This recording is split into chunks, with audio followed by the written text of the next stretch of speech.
जी के मस्ती एमएस में आप लोगों का फिर एक बार स्वागत है। आदित्य प्रकाशन से जो हम लोग हिंदी सामान्य की श्रृंखला लेकर चल रहे थे, तो उसमें 3 टॉपिक हो गए थे। चौथा जो अध्याय है संधि का, तो देखते हैं। इसमें संधि का शाब्दिक अर्थ होता है मेल। दो निकटवर्ती वर्णों के परस्पर मेल से जो विकार या परिवर्तन होता है उसे संधि कहते हैं। संधि 3 प्रकार की होती है: स्वर संधि, व्यंजन संधि और विसर्ग संधि। स्वर संधि क्या होती है? स्वर संधि जब दो स्वरों के मेल से जो विकार या परिवर्तन आता है शब्द में, उसे स्वर संधि कहते हैं। स्वर संधि के 5 भेद बताए गए हैं: दीर्घ संधि, गुण स्वर संधि, वृद्धि स्वर संधि, यड़ स्वर संधि, अयादि स्वर संधि। दीर्घ स्वर संधि क्या है? देखिए, संस्कृत में दीर्घ संधि का सूत्र होता है। एक दीर्घ स्वर संधि का एक सूत्र होता है। क्या होता है? दीर्घ। संस्कृत में इस संधि का सूत्र होता है अकः सवर्णे दीर्घा। अकः सवर्णे दीर्घा। अक वर्ण के बाद में अगर अकवर्ण ही आए तो फिर वो दीर्घ हो जाते हैं। तो अकवर्ण कौन कौन से बताए गए हैं? छोटा, छोटी, छोटो, ऋषे ऋषि और ला में रा जो होता है। तो छोटा, छोटी, छोटो, ऋण, रा के आगे सवर्ण आए, मतलब इन्हीं के जैसे अकवर्ण ही आए, तो ये दीर्घ हो जाते हैं। हिंदी में बताया गया है हाश्व या दीर्घ अर्थात छोटा, छोटी, छोटो के पश्चात क्रमशः बड़ा, बड़ी, बड़ो स्वर आए तो दोनों मिलकर दीर्घ। छोटा का बड़ा हो जाएगा, छोटी की बड़ी हो जाएगी और छोटो को बड़ो हो जाएगा। मतलब छोटा, छोटी, छोटो के बाद में भले ही छोटा आए तब भी बड़ा हो जाएगा, बड़ा आएगा तब भी बड़ा हो जाएगा। छोटी के बाद में भले ही बड़ी आए तब भी, छोटी आए या बड़ी आए तो बड़ी हो जाएगी। तो ये क्या है? दीर्घ संधि। जैसे स्वर प्लस आर्थी, तो स्वर का जो लास्ट रा है, रा में छोटा है, आर्थी में बड़ा है, तो छोटा और बड़ा बराबर स्वार्थी। देव प्लस अर्चन अर्थात देवार्चन। दैत्य प्लस अरि अर्थात दैतारी। राम प्लस अवतार रामावतार। देह प्लस अंत तो देहांत। वेद प्लस अंत वेदांत। वेद प्लस अंत वेदांत।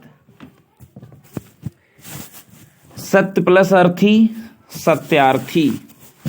शरण प्लस अर्थी तो शरणार्थी। सूर्य प्लस अस्त सूर्यास्त। सूर्य आ निकल रहा है और फिर आगे छोटा है। अधिक प्लस अधिक अधिकाधिक। पर प्लस अधीन पराधीन। परम प्लस अणु परमाणु। तो ये दीर्घ संधि है। अगला है गुण संधि। गुण संधि क्या होती है? गुण संधि होती है गुण वर्णा। गुण वर्णा सूत्र होता है। गुण वर्ण कौन कौन से है? छोटा ए एड़ी वाला और ओ। छोटा ए ओ। ए वो वाला है जिसमें आय नहीं है, आय नहीं है, ए है, ए आय नहीं ए।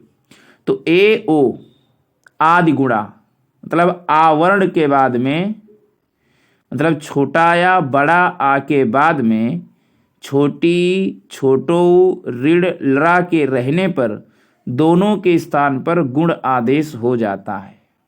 जैसे यदि आ छोटा और बड़ा आ के बाद में छोटी या बड़ी या छोटो या बड़ो या ऋण सुर आए तो दोनों के मिलने से क्रमशः ए ओ अर हो जाते हैं। नहीं समझ पाए? जैसे छोटा आ के बाद में अगर छोटी ई आती है या बड़ी ई आती है तो ए हो जाएगा एड़ी वाला। छोटो ऊ आता है या बड़ो ऊ आता है, छोटा या बड़ा हो कोई भी आए और उसके बाद में छोटो ऊ या बड़ो ऊ आए तो ओ हो जाएगा।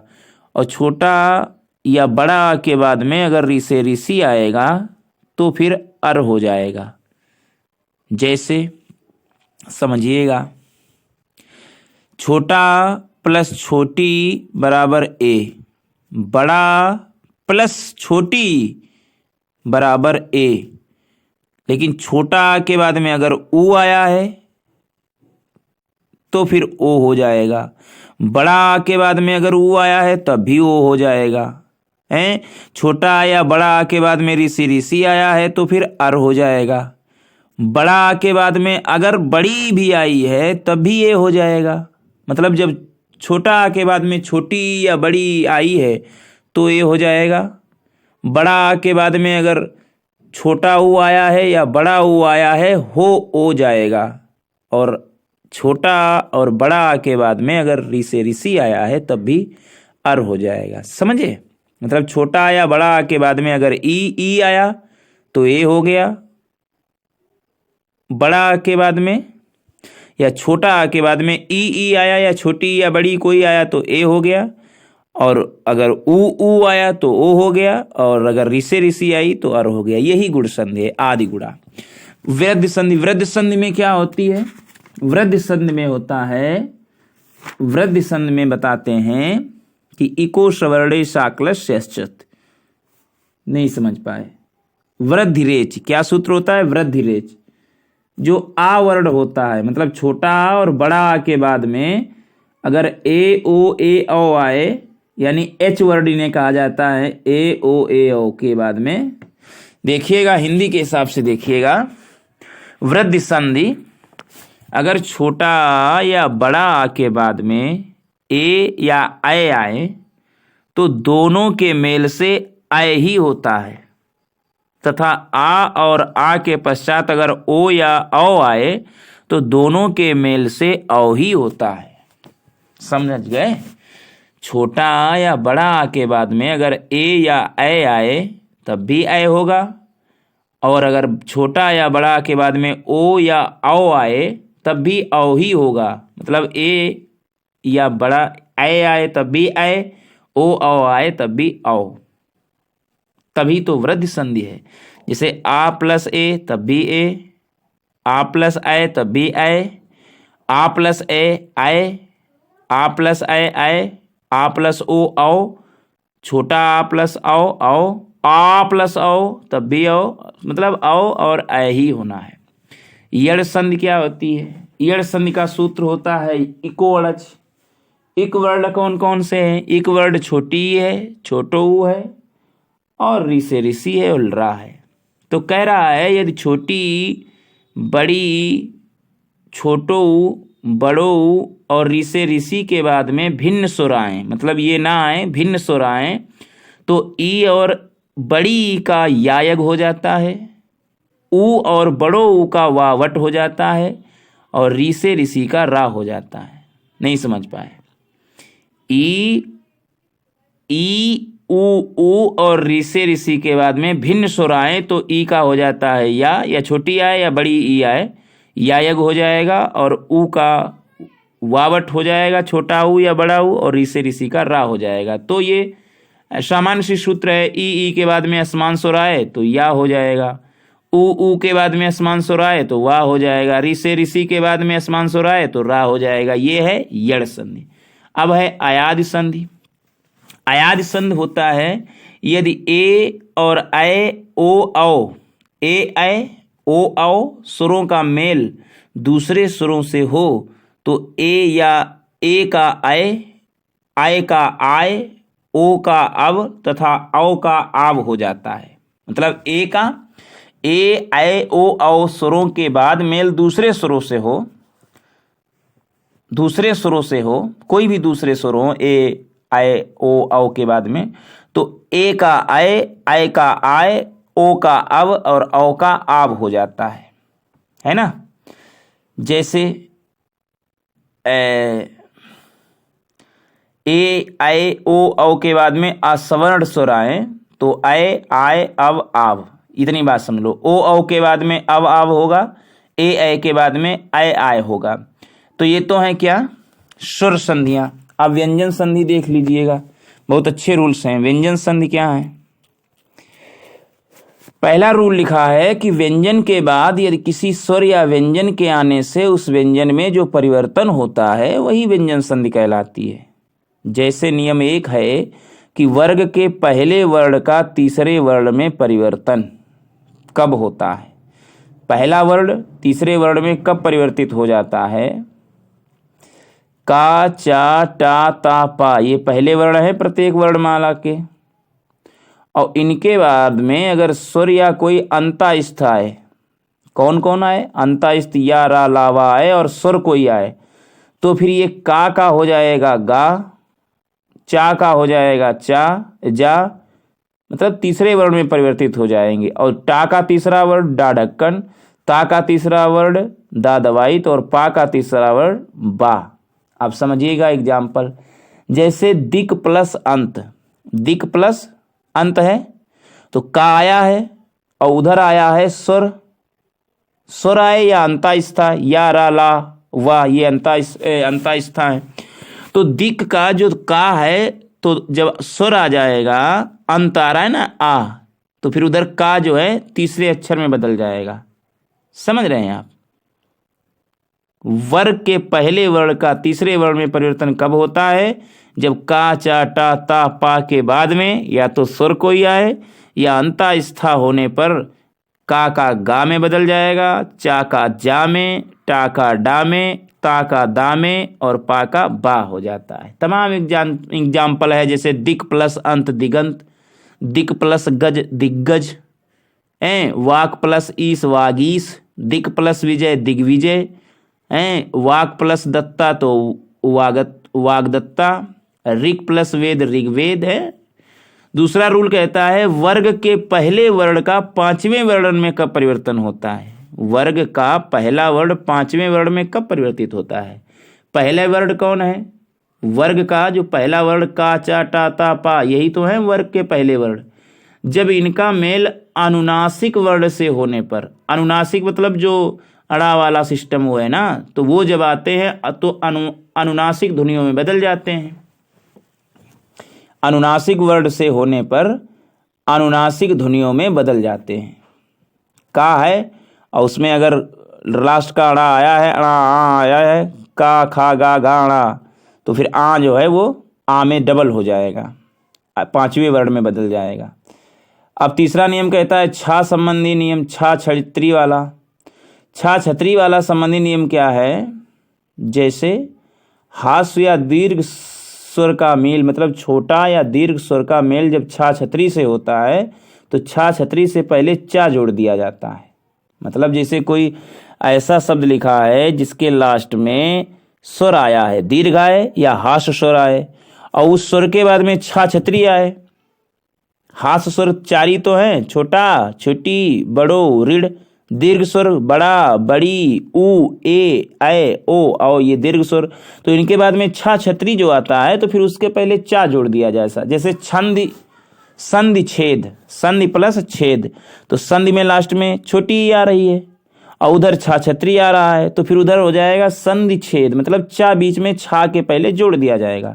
अनु प्लस छेद अनुच्छेद, परि प्लस छेद परिच्छेद, लक्ष्मी प्लस छाया लक्ष्मी छाया, छत्र प्लस छाया छत्र छाया, वी प्लस छेद तो विच्छेद, सो प्लस छंद स्वच्छंद, वृक्ष प्लस छाया वृक्षाया, आ प्लस छादन आच्छादन।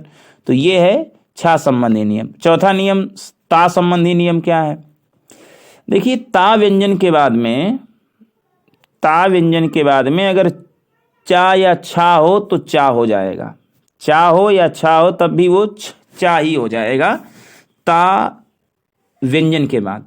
अगर जा जहाज और झा झरना हो तो जा हो जाएगा, टा या ठा हो तो टा हो जाएगा, डा डलिया या ढा ढक्कन हो तो डा हो जाएगा, ला हो तो ला हो जाएगा। ता वर्ण अगर दो शब्द मिल रहे हैं तो पहले वाले के लास्ट में अगर ता है और फिर उसके जो दूसरा शब्द है उसके शुरुआत में चा छा है तो चा, जा झा तो जा, टा ठा तो टा, डा ढा तो डा, ला है तो ला।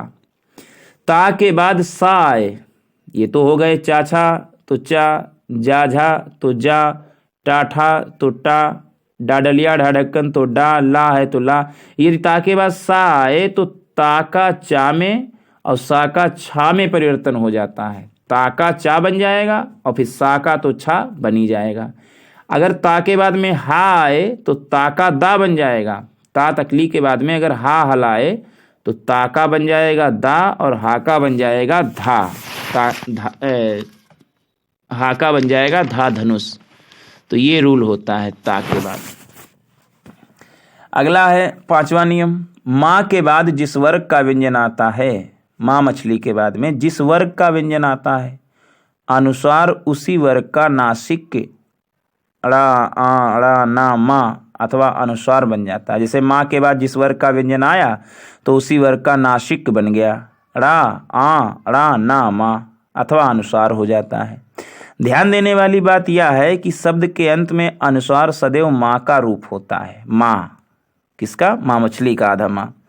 अतः सम को हम सम की तरह लिख सकते हैं, मतलब सम जो होता है माँ का हालंत लगा के तो उसको सा को बूंदी ऊपर लगा के भी लिख सकते हैं, ये बता रहा है। नियम 6 क्या कह रहा है? ना का अड़ा कैसे बन जाता है? जो टमाटर वाला अड़ा होता है तो ना का अड़ा कैसे बन जाता है? कैसे बनता है देखिए, यदि रीसे ऋषि और रा रस्सी और षटकोण वाला सा, यदि रीसे ऋषि और रा रस्सी और षटकोण वाला सा के बाद ना व्यंजन आ जाए, मतलब यदि रीसे ऋषि और रा रस्सी और षटकोण वाले सा के बाद में ना व्यंजन आ जाए तो उसका टा टमाटर वाला अड़ा हो जाता है ना का। भले ही बीच में का वर्ग, पा वर्ग या अनुसार या वा हा आदि में से कोई भी एक वर्ड क्यों ना आ जाए तो वो अड़ा ही जाता है। जैसे परि प्लस मान, तो माँ मछली जो है तो परि प्लस मान, परि प्लस मान, तो रा रस्सी आ रहा है परि, और वही हमने बताया था ऋषि ऋषि रासा के बाद ना व्यंजन आता है और ना क्या आ रहा है? मान, तो परिमाण हो जाएगा, जो ना है वो माण हो जाएगा। परि प्लस मान परिमाण, कृष प्लस ना तो कृष्ण, परि प्लस नाम परिणाम, शेष प्लस अन तो शोषण, विष प्लस नु तो विष्णु, प्र प्लस मान तो प्रमाण, त्रस प्लस ना तो तृष्णा, भूस प्लस अन तो भूषण, ऋण प्लस ना तो ऋण, भर प्लस ना तो भरण, मतलब ना का रा अड़ा अड़ा हो जाएगा रा के बाद में, इतना समझ लिया। हर प्लस ना तो हरण।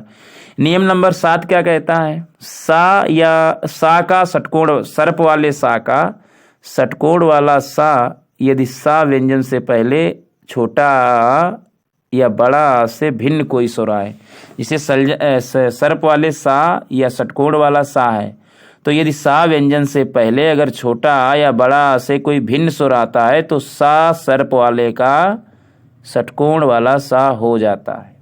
जैसे वी प्लस सम तो विषम हो गया। क्यों? क्योंकि सर्प वाला जो सा है उसके पहले छोटा या बड़ा नहीं आ रहा है, छोटी आ रही है।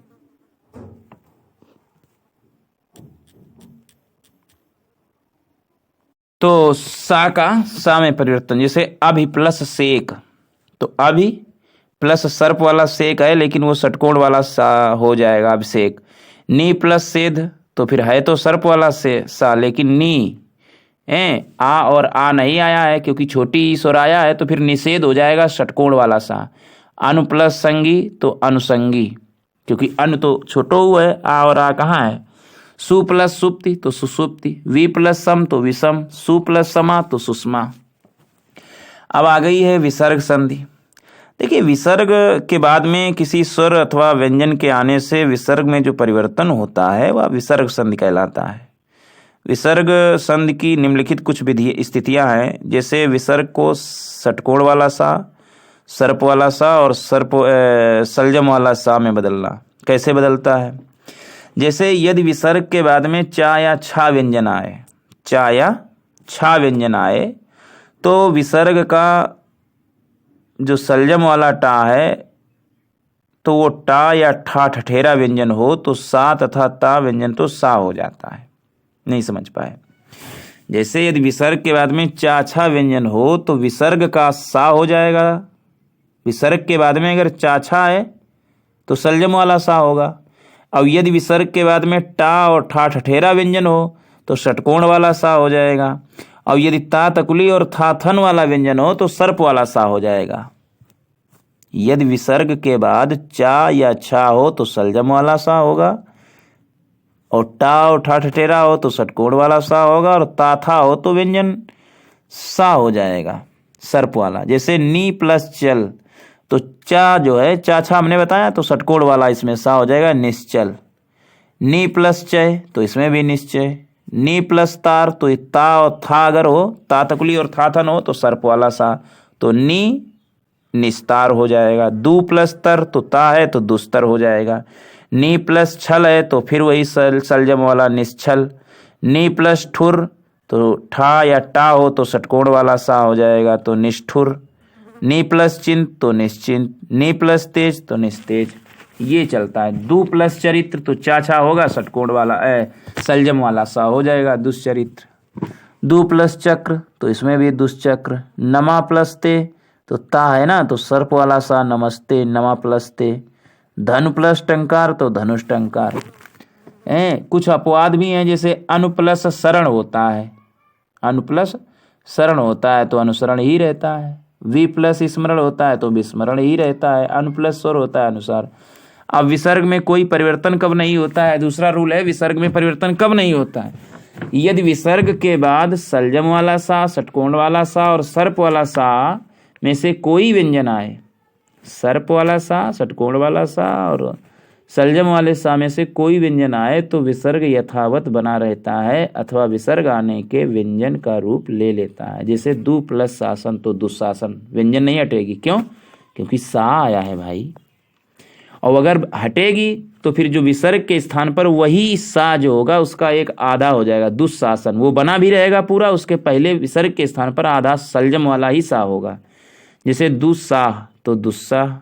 निसंकोच या तो निसंकोच ऐसे लिख दो। अगर हटाते हो तो सर्प वाला सा आधा आ जाएगा विसर्ग की जगह पे। ये होता है विसर्ग में कोई परिवर्तन ना होना। नि प्लस संतान तो निस्संतान। दु प्लस साहस तो दुस्साहस।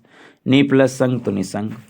अगला है विसर्ग के बाद यदि काखा अथवा पाफा व्यंजन आए, विसर्ग है उसके बाद काखा आए कोई एक या पाफा आए तो फिर विसर्ग में कोई परिवर्तन नहीं होता। जैसे रजा प्लस कड़, जा आ रहा है ना, रजा प्लस कड़, विसर्ग के बाद का आ रहा है तो रजा कड़। पया प्लस पान, पाफा आए तो पया पान, विसर्ग नहीं हटेगी, रजा और विसर्ग फिर कड़। अंता प्लस कर्ण तो अंता कर्ण, कब नहीं हटेगी? जब विसर्ग के बाद काखा आए या पाफा आए। प्राता प्लस काला तो प्राता काला, है ना। अगला रूल है, लेकिन यदि विसर्ग के पहले ई उ सुर हो तो विसर्ग का षटकोण वाला सा हो जाएगा। हटेगा तो नहीं, काखा है पाफा है विसर्ग, लेकिन विसर्ग के पहले अगर छोटी और छोटो उ सुर है तो विसर्ग का जो है वो षटकोण वाला सा हो जाएगा। जैसे नी प्लस कपट, अब नी प्लस कपट का आया है, नहीं हटना चाहिए विसर्ग, लेकिन विसर्ग के पहले छोटी ई आई है, नी प्लस कपट, तो फिर ये षटकोण वाला आधा सा बन जाएगा, निष्कपट। दु प्लस कर तो दुष्कर। चतु प्लस पाद चतुष्पाद। नी प्लस कलंक तो निष्कलंक। नी प्लस पाप तो निष्पाप। नी प्लस फल तो निष्फल। दु प्लस कर्म तो दुष्कर्म। अच्छा, विसर्ग का रा कब बदलता है? विसर्ग का रा कब बदलता है?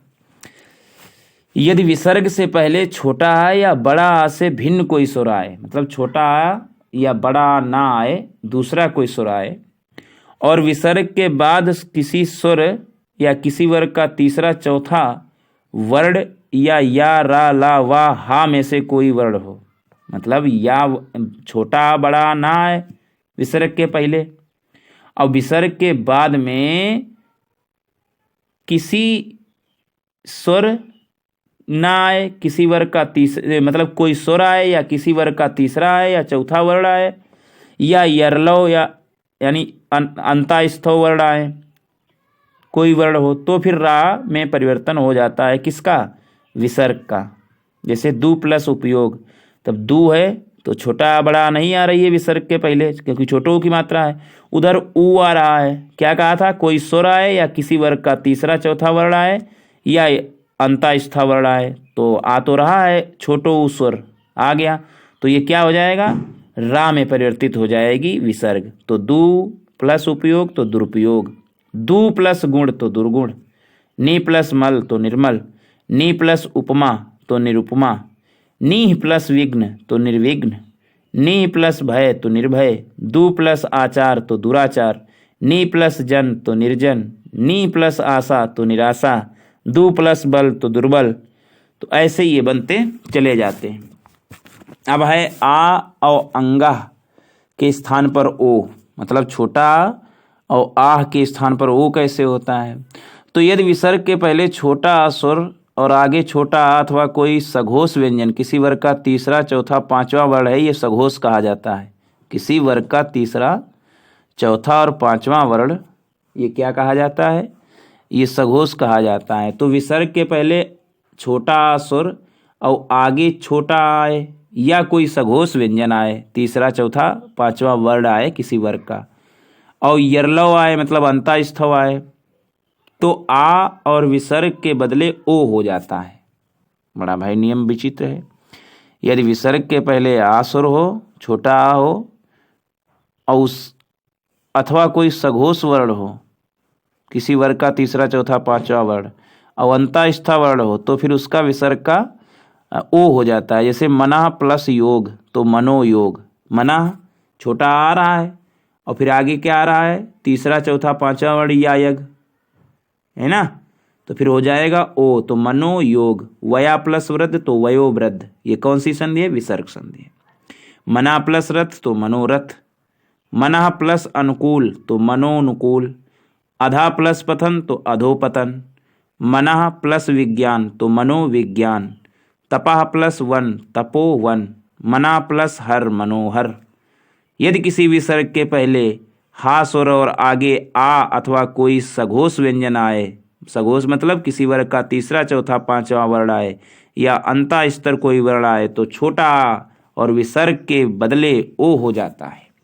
मना प्लस रंजन मनोरंजन, मना प्लस कामना मनोकामना, तमा प्लस गुण तमोगुण, मना प्लस विकार मनोविकार, मना प्लस बल मनोबल, अधा प्लस गति अधोगत, यशा प्लस दा यशोदा, मना प्लस विनोद मनोविनोद, तेज प्लस रास तेजो रास, तप प्लस बला तपोबल, पया प्लस दा पयोद, अधा प्लस भाग अधोभाग, अधा प्लस गति अधोगति। पांचवा रूल है विसर्ग का लोप और पूर्व स्वर दीर्घ। विसर्ग का लोप और पूर्व स्वर दीर्घ। यदि विसर्ग के आगे रा व्यंजन हो तो विसर्ग का लोप हो जाता है और उसके पहले का हास्य स्वर दीर्घ हो जाता है। विसर्ग के बाद में अगर रा व्यंजन हो, जैसे नी प्लस रोग तो निरोग हो जाएगा, हास्य स्वर दीर्घ हो जाएगा। छोटी ई की मात्रा लगी थी नी में, तो रा आ गया तो विसर्ग लोप हो गया, इधर छोटी ई की मात्रा बड़ी ई में बदल गई, नी प्लस रोग। यही तो बता रहा है, रा व्यंजन हो तो विसर्ग का लोप हो जाता है और उसके पहले का हास्य स्वर दीर्घ हो जाता है। नी प्लस रस तो नीरस, नी प्लस रज तो नीरज, नी प्लस रव तो नीरव। यदि विसर्ग के पहले छोटा या बड़ा स्वर हो और बाद में कोई भिन्न स्वर आए तो विसर्ग का लोप हो जाता है। जैसे अता प्लस एव अतएव। कुछ शब्दों में विसर्ग का सा हो जाता है, जैसे नम प्लस कार तो नमस्कार, नमः प्लस कार तो नमस्कार, पुरः प्लस कार पुरस्कार, भा प्लस कर भास्कर। तो रूल थे। अगले पार्ट में कुछ परीक्षा में पूछी गई संधियां देखेंगे और कुछ क्वेश्चन देखेंगे। बार बार इस वीडियो को देखें और लाभ उठाएं। Thanks for watching.